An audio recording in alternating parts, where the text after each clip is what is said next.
Studios' The Falcon and the Winter Soldier no doubt has some of the most high-flying VFX in the Marvel Cinematic Universe, which is why I wanted to talk to VFX supervisor Eric Levin. Hey Eric! Hi Lorraine!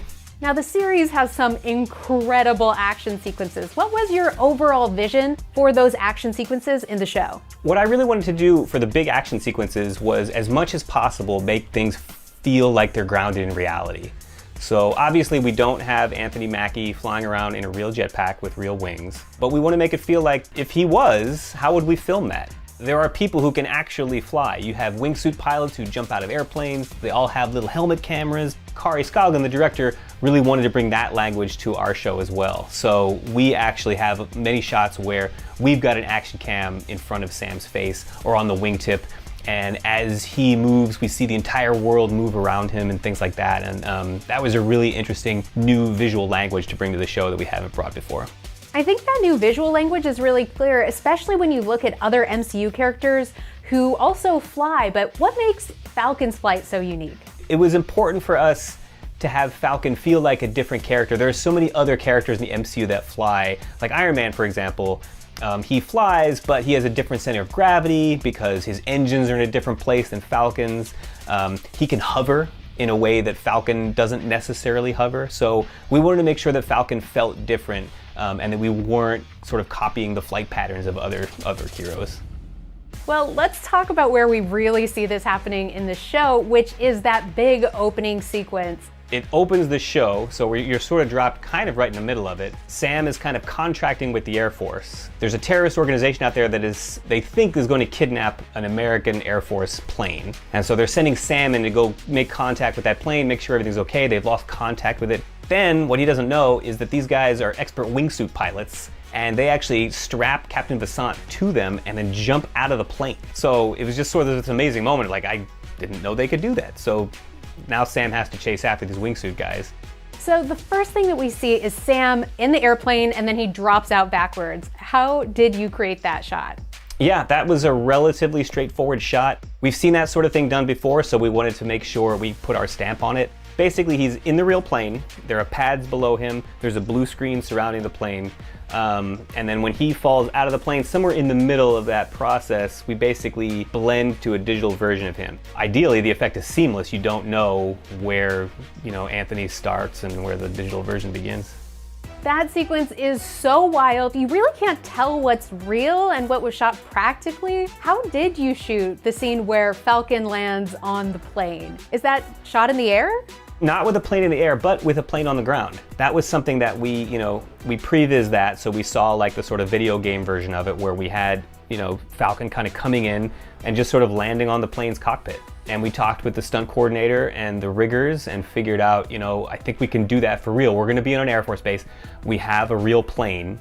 And they would wire Anthony up on like a traveling harness that would actually fly him into the shot. And Anthony really did it. He actually flew onto the nose of an aircraft. In that particular shot, I think we replaced him completely at the beginning of the shot because we didn't like the trajectory at the beginning. And then we blended to real Anthony landing on the nose of the aircraft. So the next crazy thing that happens is there are these wingsuit flyers weaving between the canyons. Did you work with real wingsuits? Not only are we working with actual folks in wingsuits, but Captain Vassant is strapped to one of the wingsuit pilots. In real life? Yeah, and so that was the sort of thing, in the story he's strapped, he's gonna strap him and he's gonna jump out. And I was talking with the stunt coordinator and he said, oh yeah, we can do that. Blah, blah, blah. What? Oh yeah, no, we do it all the time. You just strap a guy to another guy and he'll just hold on real tight and they'll jump out of the airplane. Anytime you can do anything for real, you wanna do it for real. I think what's really important in this, especially in a sequence like this, is even if, 70%, 80% of the sequence is done on the computer, it's CG, but having enough of it to know that it's real and to be able to sell people, oh, they did that for real. That's a real guy jumping out of an airplane with someone strapped to his back. If you have enough shots in there that are real, I think it kind of makes the rest of the sequence believable. Then you start to question, wait, what's real, what's not, what's digital? And if you can't tell, that's the goal. Then it seems like maybe it was all done for real. The show is action-packed from start to finish, and as we arrive at the series finale, we finally see Sam's heroic debut as Captain America. Could you talk us through that big final scene? Yeah, so everything kind of comes to a head at the end. In our last episode, the Flag Smashers have basically, they've sort of become radicalized at this point. Basically, they just take a bunch of hostages. So one of the Flag Smashers takes a bunch of hostages in a helicopter and is flying them all over New York City. Then there are 2 other trucks that are hijacked by the Flag Smashers. So everybody converges here. And at one point, Carly is just like, you know what, I can't take this anymore. And she's gonna take one of the trucks full of hostages and just drive it into a construction pit. And it looks like the truck is gonna hit the ground, but at the last second, Captain America shows up and saves the day. I remember hearing from Malcolm Spellman, the writer, that he really wanted to make this iconic moment of Sam as Captain America saving this truckload of people and pushing it back to safety. That was really important to him. To have a black superhero, do that was really a powerful moment. It really is such an impactful moment. How were you able to bring it to life with VFX? It's sort of the same process. Again, it starts with the page. We'll start talking about, okay, let's look at some storyboards. What are the shots gonna look like? Are these wide shots? Are they tight shots? If they're tight shots, maybe we can do it on a blue screen stage. Can we get one of these trucks? Could we, get it in a way that Anthony Mackie can actually get his body into it and get the performance that we were looking for? And so special effects actually came in and rigged up one of these giant Bearcats in a way that Mackie could actually push against and pretend he was pushing it up. We start figuring out what can be done for real from all the other departments who say what they can do. The pit itself, for example, was shot over a, I think it was 3-story parking garage. And 3 stories doesn't seem that dangerous when you're at the top. You want to make sure that if you fall in there, that there's no chance of survival. So we might be able to film at this practical location, but we might need to take it over in visual effects and make it seem deeper. So we'll do some set extensions.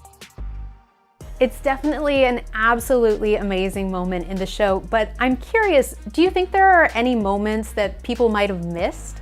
What folks certainly missed is that the outfit that Captain America wears, he has this cowl that I know everybody at Marvel was very specific about because it's based on the look of the cowl in the books. What I learned from the costume department, though, is that what they want is really, really hard to get in real life. I don't think there are any fabrics that can do exactly what they want, which is it needs to be stretchy, it needs to hug the face, but it also has to feel thick like leather, but it needs to flex like spandex. So what they ended up doing was they built something as close as they could possibly get it, and then depending how Anthony turned his head, you might get a huge wrinkle back here, or the cowl might separate from his face. So in many, many shots, we actually replaced that cowl so that it would stay snug to his face and look the way we want it to look. There are seams in the back of the cowl, and as we know, there are no seams or zippers in superhero costumes, so those all had to be replaced and touched up. There are so many details that go into creating the VFX for a series like this, but what was your absolute favorite aspect of working on the series? Certainly working with these huge action sequences was my favorite part of the show because there's just so much that goes into this stuff. There's so many moving parts. You get to work with so many different people, so many different departments, and bringing everybody's creativity to the table, working with just these amazing people to make these action sequences better and better and better was really, really fantastic. Some of these scenes, we were working on them for over a year, and it was just really neat to see them from the very beginning all the way through to the very end. Wow, Eric, it's been quite a ride. Thank you so much for talking to us. And everybody, be sure to go watch all episodes of Marvel Studios' The Falcon and the Winter Soldier, now streaming on Disney+.